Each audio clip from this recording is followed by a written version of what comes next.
오늘 우리 계시는 하나님의 말씀은 요한복음 8장 3절부터 11절까지 말씀입니다. 제가 가진 성경 신약성경 157페이지 요한복음 8장 3절부터 11절까지 말씀입니다. 신약성경 157페이지 요한복음 8장 3절부터 11절까지 말씀 봉독할 때에 살아계신 우리 하나님의 음성으로 들으시기 바랍니다. 서기관들과 바리새인들이 음행 중에 잡힌 여자를 끌고 와서 가운데 세우고 예수께 말하되 선생이여, 이 여자가 간음하다가 현장에서 잡혔나이다. 모세는 율법에 이러한 여자를 돌로 치라 명하였거니와 선생은 어떻게 말하겠나이까? 그들이 이렇게 말하면 고발할 조건을 얻고자 하여 예수를 시험함이로라. 예수께서 몸을 굽히사 손가락으로 땅에 쓰시니 그들이 묻기를 맞이 아니하는지라. 이에 일어나 이르시되 너희 중에 죄 없는 자가 먼저 돌로 치라 하시고 다시 몸을 굽혀 손가락으로 땅에 쓰시니 그들이 이 말씀을 듣고 양심의 가책을 느껴 어른으로 시작하여 젊은이까지 하나씩 나가고 오직 예수와 그 가운데 섰는 여자만 남았더라. 예수께서 일어나사 여자 외에 아무도 없는 것을 보시고 이르시되 여자여, 너를 고발하던 그들이 어디 있느냐? 너를 정죄한 자가 없느냐? 대답하되 주여 없나이다. 예수께서 이르시되 나도 너를 정죄하지 아니하노니 가서 다시는 죄를 범하지 말라 하시니라. 아멘. 샬롬. 샬롬. 예, 우리 옆에 분들하고 밝은 얼굴로 특별히 명절이니까 더 밝은 얼굴로 축복의 인사를 나눕시다. 하나님께서 우리를 사랑하십니다.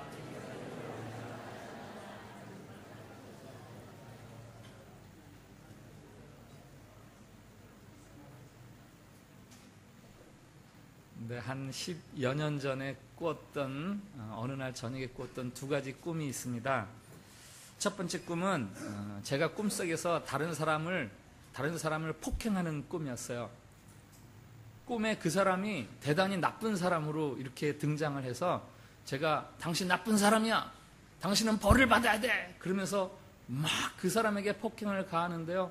처음에는 이제 폭언을 하다가 그 다음에 폭행을 하고 심지어는 꿈에서 제가 막 발로 그 사람을 막 찌르더라고요. 근데 제가 폭행을 가할수록 그 꿈속에서 그 사람의 죄악상이 점점 크게 나타나는 거예요. 그러니까 그 폭행을 가하는 저도 점점 더 심하게 막 이렇게 가해를 하고 그러다가 어렴풋이 그 꿈에서 깬 이유가 제가 그 폭행을 하는데 보복을 하는데 너무 열심을 부린 거예요. 그러다가 얼핏 깨면서 제가 일어나서 막 메모를 했습니다. 그리고 나서 잤는데 또 몇 시간쯤 지나서 또 두 번째 꿈을 꾸었는데 그때는 훨씬 단순한 꿈이었는데 골목길에 이 무릎 밑에 발만 4개, 그러니까 두 사람이죠. 근데 발이 얼마나 큰지 골목길을 가득 메웠어요. 발 4개로. 근데 제가 그 길을 지나가려고 하는데 저보고 잘못했다고 제 발등을 막 밟으려고 그러는 거예요. 그 큰 발이. 남자분들 저 어렸을 때 발등 밟기 놀이 했지 않습니까? 그 큰 발이 제 발을 막 밟으려고 쫓아다니는데 제가 막 도망다니는데 너가 우리 등을 밟지 않았느냐? 빨리 사과해라. 그러면서 막 쫓겨다니다가 얼핏 정신이 들면서 얼른 깨서 또 메모를 했어요. 10여 년 전 꾼 꿈인데 어떻게 이렇게 잘 기억하는가? 그날 메모했던 그 메모 2줄을 가지고 제가 그 다음 주간에 용서라는 제목으로 설교를 했습니다. 그래서 그때 꿈이 마치 지금도 이렇게 생생하게 남아 있습니다. 자유를 위한 반가운 초대, 오늘 4번째 시간, 죄에서 자유입니다. 죄에서 자유, 뒤집어서 말하면 뭡니까? 우리가 죄 때문에 당하는 억압이 있다라는 거죠. 죄로 인해서 우리가 부자유하다라는 이야기죠. 제가 꾸었던 두 가지 꿈이 바로 우리가 죄로 인해서 부자유한 그것을 이야기해주고 있습니다. 두 가지 측면인데요. 첫 번째 꿈에서는 무엇입니까? 죄로 인해서 내가 다른 사람을 미워하고 보복하고 막 분노하는 그게 우리를 부자유하게 해요. 우리는 다른 사람의 죄로 인해서 그것을 미워하고 정죄하려고 하는 그것 때문에 사실은 내가 억압당하고 내가 묶이는 삶을 살아가고 있습니다. 두 번째 꿈은 내가 지은 죄 때문에 생기는 자책감이죠. 그래서 막 불안하고 수치스럽고, 오늘 요한복음 8장 본문에서 타인의 죄를 향한 정죄감, 그리고 자신의 죄로 인한 죄책감, 이 두 가지를 동시에 보여주는 단어가 하나 있습니다. 그것은 바로 3절이에요. 서기관과 바리새인들이 음행 중에 잡힌 한 여자를 끌고 와서 가운데 세우고, 끌고 와서. 서기관, 율법의 전문가들입니다. 바리새인, 열심으로 율법을 지키면서 그렇지 못한 사람들을 비난하고 정죄하던 사람들입니다. 그들이 보기에 음행한 여자, 이 여자는 돌로 죽어 마땅하다, 돌로 쳐 죽여서 마땅하다. 그래서 그 여자를 끌고 오는 거예요. 영어에서는 이 단어를 보니까 bring이라는 단어를 사용했어요. 원래 헬라어에서는 아고라는 단어인데, 제가 용법을 찾아보니까 원래 의미는 인도하다 이런 뜻이지만 파생적으로 사용이 되면서 물건을 운반하다 혹은 강제로 움직이다 이런 뜻으로 사용이 되고 있어요. 우리 예수님도 이 단어를 사용하셨습니다. 마태복음 10장에서 제자들에게 너희들이 이제 제자들이 세상에서 받을 핍박에 대해서 이야기하시면서 이렇게 이야기했었어요. 너희가 나로 말미암아 총독들과 임금들 앞에 끌려가리니, 이게 같은 단어입니다. 제가 아이를 셋 키우는 동안에 지금도 아마 평생 제가 후회하는 몇몇 순간들이 아직도 남아있는데, 그 중에 하나가 제가 한 5살이나 됐을까요? 한 그 큰 아이를 질질 끌고 갔던 적이 있었어요. 백화점 수영장에서 수영장 문 닫았다는데 자기는 수영을 하겠다는 거예요. 말이나 됩니까? 자기는 그날 수영을 해야 된대요. 그럼 오늘 문 닫았대. 수영해야 된대요. 그러면서 막 우는데 말리다가 나중에 제가 뚜껑이 열렸어요. 그래가지고 오늘 논다잖아. 제가 딱 때리고요. 질질 끌고 나갔어요. 백화점 사람 많은 데서. 차 문을 딱 열고 차에다가 탁 태웠습니다. 그땐 태웠다는 말을 쓰는 게 아니죠. 차에다가 실었습니다.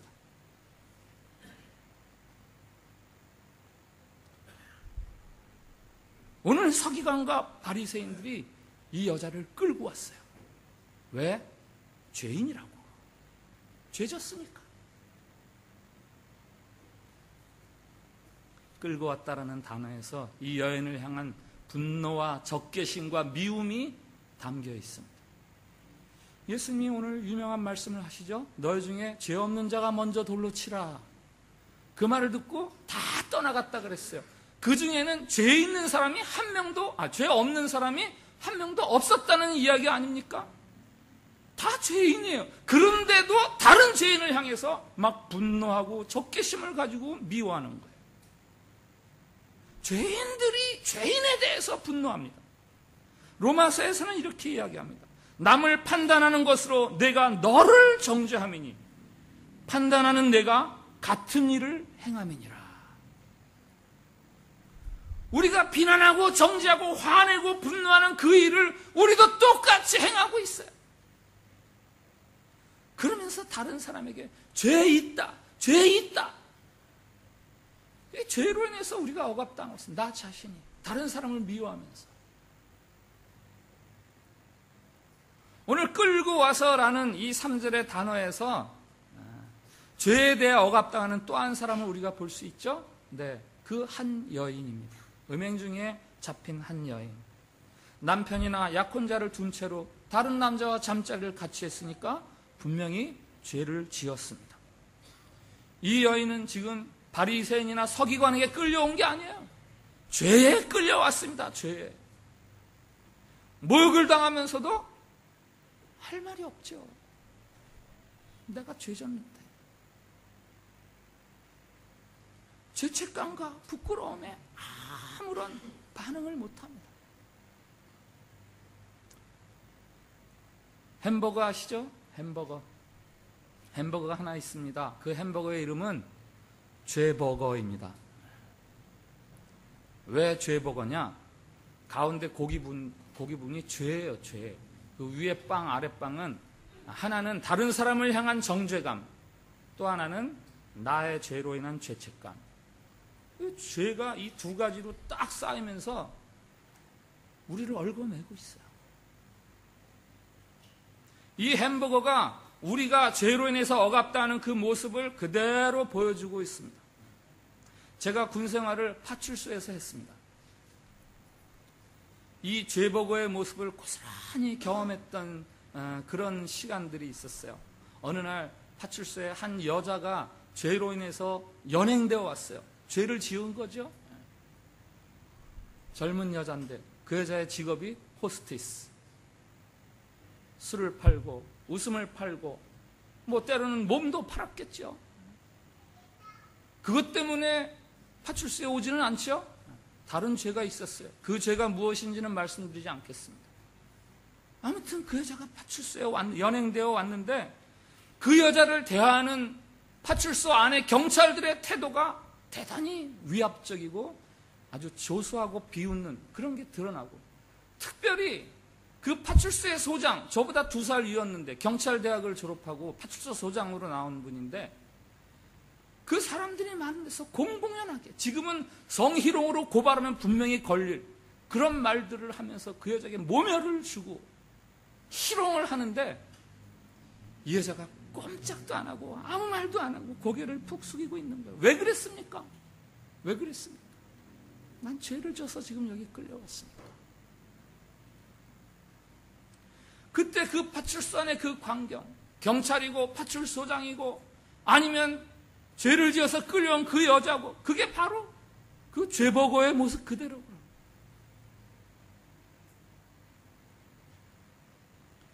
그런데 우리 예수님은 죄인들을 다르게 달리 취급하십니다. 오늘 10절에 여인에게 말씀하십니다. 여자여, 너를 고발하던 그들이 어디 있느냐? 그 여자를 부르죠. 여자여. 이 말이 헬라 말로는 귀네라는 호칭인데, 당시 유대 사람들이 나이 드신 여자분들을 정중하게 부를 때 쓰는 용어가 귀네라는 단어예요. 호의와 정감을 담은 존중하는 호칭. 요한복음을 우리가 쭉 묵상하고 있죠. 이미 요한복음에서도 예수님이 이 단어를 2번이나 사용하셨어요.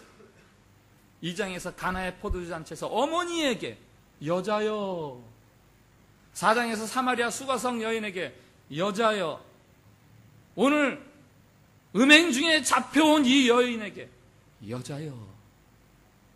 다른 사람들 야, 너! 라고 부르는 그런 상대에게 주님은 여자여 라고 불러주시는 거죠. 11절에 말씀하십니다. 나도 너를 정죄하지 아니하노니. 죄 없는 자가 먼저 돌로 치라 했을 때 그 자리에서 그 여인을 돌로 칠 수 있는 사람은 딱 한 명 있었죠. 우리 예수님. 예수님은 죄가 없으신 분이시니까. 그런데 그 예수님이 말씀하십니다. 나도 너를 정죄하지 않겠다. 성경은 이야기해요. 죄의 삭은 사망이다. 죄로 인해서 사망에 처해야 된다. 사실 죄로 인해서 겪는 고통이나 억압은 앞서 말씀드린 죄책감이나 혹은 자책감, 그것보다 그 죄의 결과가 훨씬 더 치명적이고 훨씬 더 억압적인 것입니다. 그거를 불로 비유하잖아요. 불로. 사망, 지옥. 죄로 인해서 우리는 사망에 던져졌어야 되는 거예요. 죄 지은 사람에게 벌을 주는 것, 이것을 신학에서는 하나님의 결정적인 의지다, determine will, 이렇게 이야기합니다. 창조주와 피조물 사이에서 피조물과의 관계에서 피조물로 인해서 하나님이 행동하게 되는 의지, will. 피조물들이 하나님을 배반하니 하나님으로서는 피조물에 의해서 그들을 벌할 수밖에 없는 의지가 생긴다는 거예요. 그런데 하나님에게 이 determine will 말고 의지가 하나 더 있습니다. 다른 의지. 그것은 모든 피조물들을 다 구원에 이르게 하고 싶은 하나님의 본래적인 의지예요. 그래서 desire will, 소원적인 의지다. 이것은 피조물이 어떤 상태에 있느냐에 상관없이 모두가 다 구원에 이르기를 원하시는 것이죠. 디모데 전서에서 말합니다. 하나님은 모든 사람이 구원을 받으며 진리를 아는 데 이르기를 원하시느니라. 예수님이 말씀하세요. 하나님이 그 아들을 세상에 보내신 것은 세상을 심판하려 하심이 아니요 그로 말미암아 세상이 구원을 받게 하려 하심이라. 예수님이 세상에 오신 이유는 죄인들을 심판하기 위해서 오신 게 아니라 그 죄인들을 구원하시기 위해서 오셨습니다. 예수님은 하나님의 모든 사람이 구원에 이르기를 원하시는 소원적인 의지, 그것을 이루어드리시려고 이 세상에 오셨습니다. 하늘 보좌를 버리시고 성육신에서 십자가에 달리신 이유는 죄인들을 심판하기 위해서가 아니라 죄인들을 구원하시기 위해서예요. 오늘 읽은 본문 바로 다음 절에 예수님의 설교가 나와요. 바로 12절에서 예수님이 이 사건 이후에 이렇게 첫 말씀하십니다. 나는 세상의 빛이니라. 나는 세상의 빛이니라. 어떤 사람이 방에 들어갔는데 방이 너무 깜깜한 거예요. 어둠이 방 안에 꽉 찼어요. 이 어둠을 어떻게 하지? 어둠을 몰아내고 싶었어요. 빗자루질을 막 했습니다. 어둠이 물러가지를 않아요. 걸레질을 막 했어요. 그래도 어둠이 물러가지를 않아요. 선풍기를 틀었습니다. 휘, 날아가라 어둠아. 안 날아가요. 뒤따라 들어온 아내가 스위치를 탁 켰습니다. 램프에 불이 착 들어오는 동시에 어둠이 싹 사라졌어요. 빛이 들어오면서 동시에 어둠이 사라집니다. 나는 세상의 빛이라. 예수님이 이 세상에 빛으로 오셨어요. 이 세상은 어둠의 세상이었어요. 죄로 인해서 깜깜한 세상이었어요. 그 깜깜한 세상에 예수님이 오시므로 말미암아 이제는 어둠이 쫓겨나게 된 것입니다. 그래서 어둠에 갇힌 영혼들이 자유하게 되는 거예요. 죄에 묶였던 영혼들이 자유하게 되는 거예요. 고린도후서 3장 17절 주의 영이 계신 곳에 자유함이 있느니라. 한번 저를 따라해 주세요. 주의 영이 계신 곳에 자유함이 있느니라. 한 번 더 주의 영이 계신 곳에 자유함이 있느니라. 그리스도의 마음이 우리를 죄책감에서부터 자유롭게 하십니다. 용서하시기 때문에 그리스도의 마음이 우리를 다른 사람을 향한 정죄감에서부터 자유롭게 하십니다. 왜? 우리도 빚진 자임을 알게 하시기 때문에. 예수 그리스도 그 이름이 우리를 죄의 결과에서 구원해 주십니다. 예수님이 제자들에게 말씀하세요. 진리를 알지니 진리가 너희를 자유케 하리라. 오늘 3장 후반부에 나오는 말씀이에요. 진리를 알지니 진리가 너희를 자유케 하리라. 죄를 범하는 자마다 죄의 종이라. 여러분, 죄를 지은 사람마다 다 종이라는 거예요. 죄에 얽어매이는 거예요. 아들이 너희를 자유케 하면 너희가 참으로 자유하리라.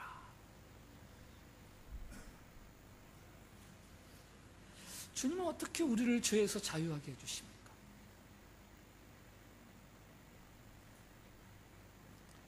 앞에 소개해드린 하나님의 determine will, 결정적 의지, desire will, 소원적 의지, 이 두 개가 서로 상반된 거잖아요.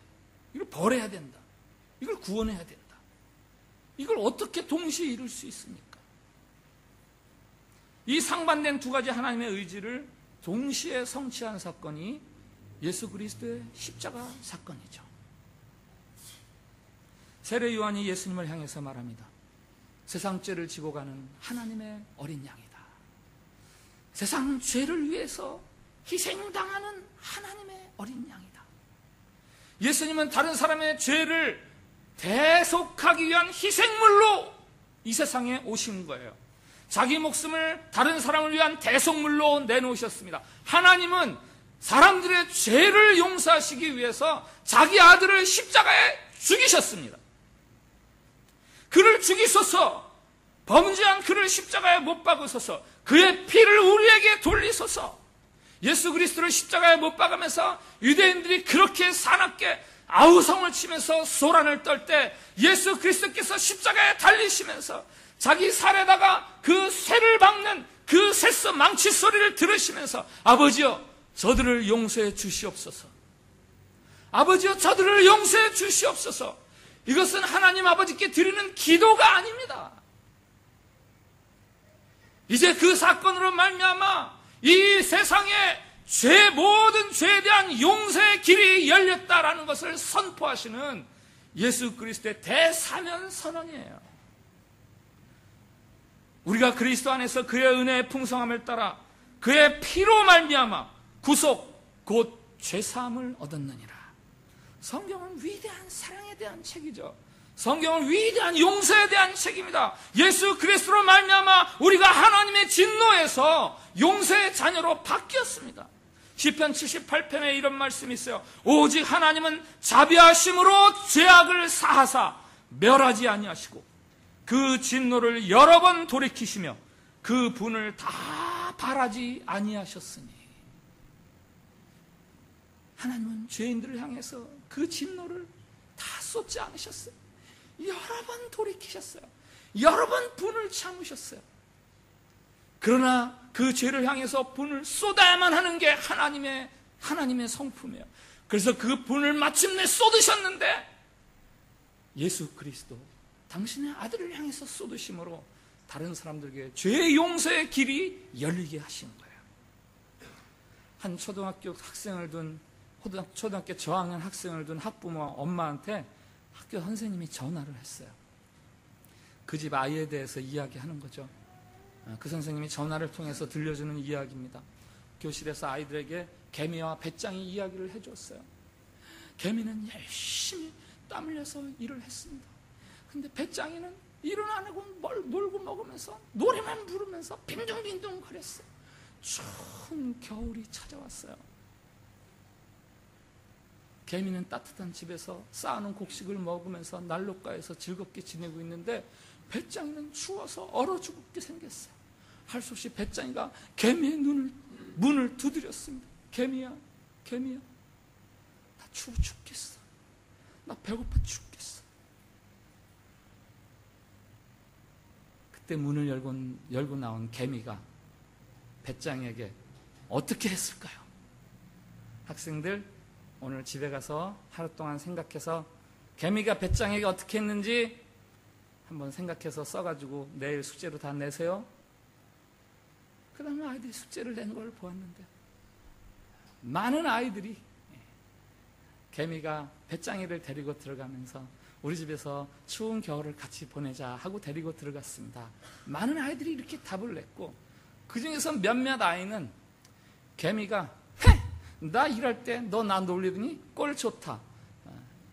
일 안 한 건 너니까 너 얼어 죽어도 네가 책임이지? 문을 꽝 닫아버렸습니다. 몇몇 아이들이 그렇게 썼어요. 그런데 딱 한 명이 이 선생님이 몇 년 동안 선생님 노릇을 했어도 그런 아이는 못 봤다는 거예요. 그 아이가 바로 어머니의 아들입니다. 우리 아들이 뭐라고 썼는데요? 개미가 배짱이를 집 안으로 들이고 개미는 밖에 나가서 배짱이 대신 얼어 죽었습니다. 그리고 그 밑에다가 십자가를 조그맣게 그려놨대요.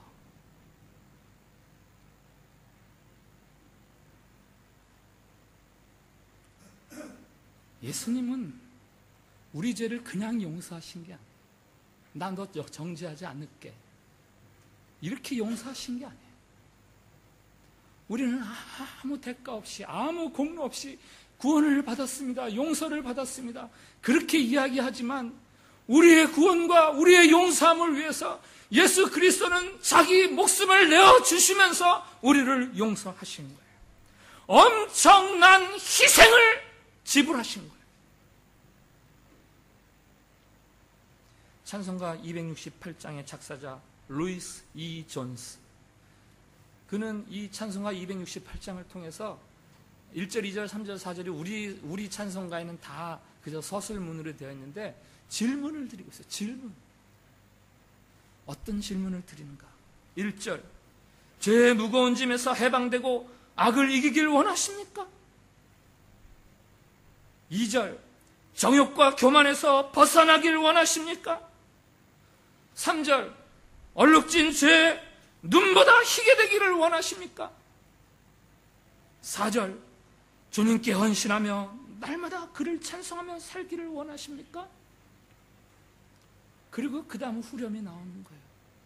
주의 보혈 능력이 또다 그의 피 믿으오.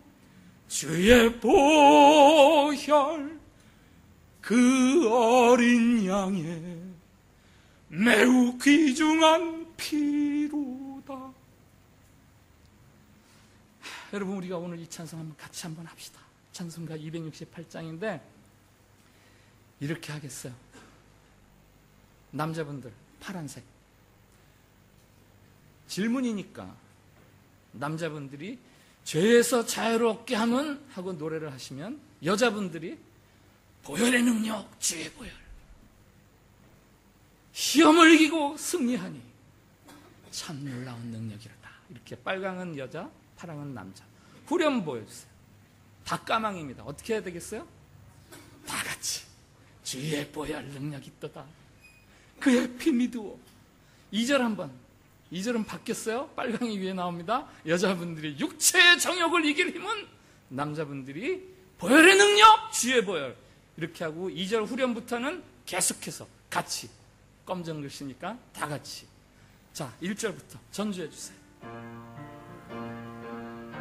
남자부터 합니다. 크게 우리 박수하면서 하나 둘 하나 둘. 죄에서 자유를 얻게 함은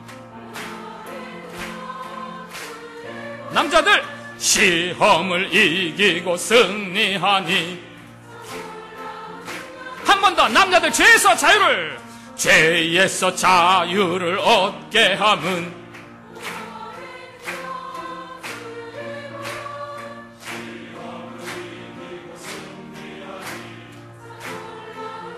다같이 주의 보혈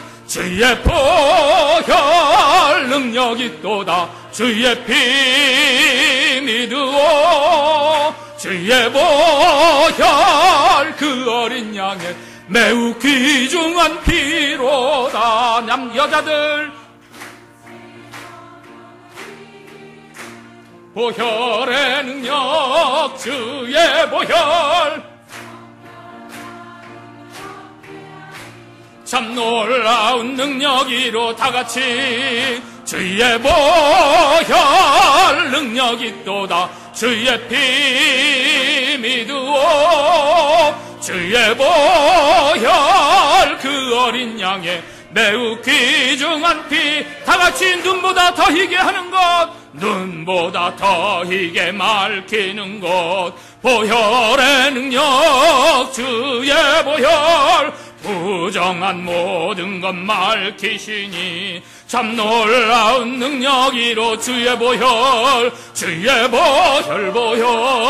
능력이 또다 주의 피 믿으오. 주의 보혈. 예수 그리스도는 수많은 사람들을 그 자신의 사랑과 그 자신을 내어주심으로 인해서 이렇게 변화시켜가는 거예요. 골판지에 쓴 간증들 앞에는 내가 이런 사람이었습니다. 지금은 예수 그리스도 말만 이렇게 바뀌었습니다. 여러분들 뭐라고 쓸 수 있으십니까? 뭐라고 쓰고 싶으십니까? 예수님을 만나면 인생이 변화돼요. 예수님을 만나면 인생이 변화돼요. 요한복음 5장 1절이 이렇게 시작돼요. 유대인의 명절이 돼요. 유대인의 명절이 돼요. 예수 그리스도가 우리에게 참된 명절을 주시는 거예요. 다른 사람들과 더불어 먹고 웃으면서 기뻐하면서 즐거워하면서 노는 삶. 명절의 그 즐거움을 회복시켜 주시는 우리 예수님.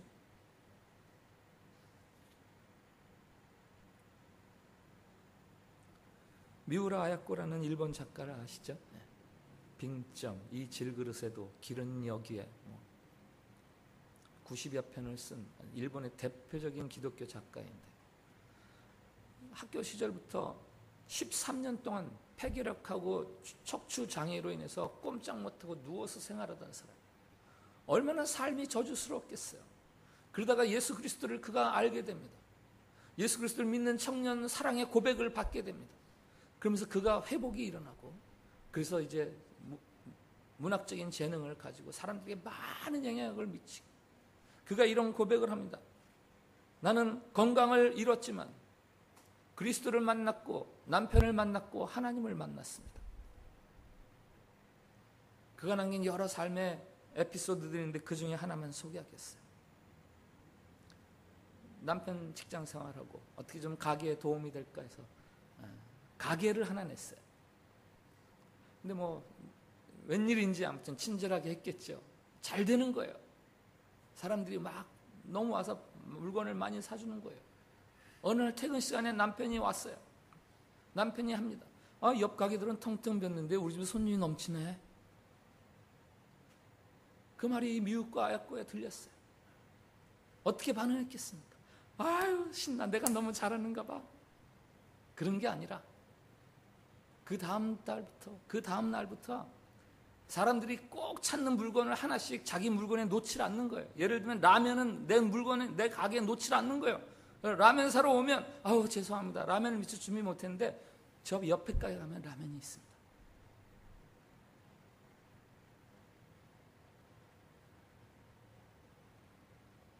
죄송합니다, 옆에 가게 가시면 살 수 있습니다. 이게 그리스도 안에서 새로운 생명을 누리는 자의 여유로운 모습이죠.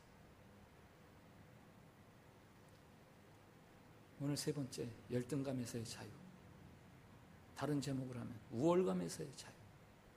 다른 사람을 경쟁인식으로 경쟁 대상으로 인식하고 날마다 전쟁하듯 살아가는 우리들의 삶에서 예수 그리스도의 사랑이 우리를 자유하게 하시면서 너그럽고 사랑하면서 사랑받는 즐거움 속에서 그렇게 살아갈 수 있게 해주는 그 예수님을 여러분들이 만날 수 있길 바랍니다.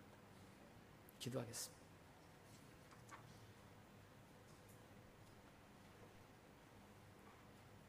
참된 베데스다, 은혜집 되시는 예수 그리스도시여, 우리를 절망하게 하는 인생살이 속에서 우리를 찾아주시고 고쳐주시는 주님을 찬양드립니다. 거짓된 베데스다를 떠나 우리의 삶을 전적으로 주님께 위탁하는 믿음으로 살겠습니다. 더 이상 경쟁심에 사로잡혀 우월감이나 열등감의 노예가 되지 않겠습니다. 예수 그리스도 사랑의 주님, 내 인생의 주인이 되어 주시옵소서. 놀랍고 신비로운 믿음의 세계, 그 구원의 세계, 사랑의 세계, 새로운 감격으로 내 삶을 채워 주시옵소서. 예수님의 이름으로 기도합니다. 빨아먹는 이라고 표현을 해요. 이 아시죠? 이 말고 피 빨아먹는 벌레. 그래서 그 노파를 살해합니다. 저런 사람은 없는 게 낫다. 논리와 생각으로는 없는 게 낫다고 생각했어요. 근데 막상 자기가 도끼로 노파를 살해하고 나서는 거기에 후유증을 앓는 거예요. 열병이 나고 악몽을 꾸고 혼수 상태에 빠지고 엄청난 정신적인 고통에 시달리는 거죠. 라스콜리니코프라는 말이 뜻이 있더라고요. 제가 최근에 알았어요. 러시아의 라스콜이 분리, 분열 이런 뜻이랍니다. 라스콜리니코프는 분리하기를 원하는 사람, 분리하기를 좋아하는 사람. 오늘 요한복음에서 읽은 바리새, 이 말이 무슨 뜻인지 아세요? 분리하다에서 나온 말이에요. 나는 이렇게 깨끗한데 그대들은 더럽소, 나와 다루어, 이렇게 자기를 자꾸 분리하는 바리새. 라스콜리니코프나 바리새나 똑같은 사람들이에요. 근데 이 라스콜리니코프가 자수를 하죠. 어떻게 자수를 합니까? 자기 행동에 죄책감을 느껴서 내가 벌을 받아야 되겠다, 그래서 자수하는 게 아니에요. 소냐라는 한 여인을 만나는데 이 소냐는 얼마나 사랑과 헌신으로 살아가는 여인인지 몰라요. 그 어려운 역경 속에서 다른 사람을 위해서 원망하고 불평해도 그래도 성이 다 차지 않을 그런 삶의 환경 속에서 그 사람들을 위해서 자기 몸을 팔면서 헌신하고 희생하는 사랑의 여인, 그 여인이 소냐가 라스콜니프에게 자수하라 하면 자수하라. 그 삶에 구원이 있을 줄 알고 자수를 합니다.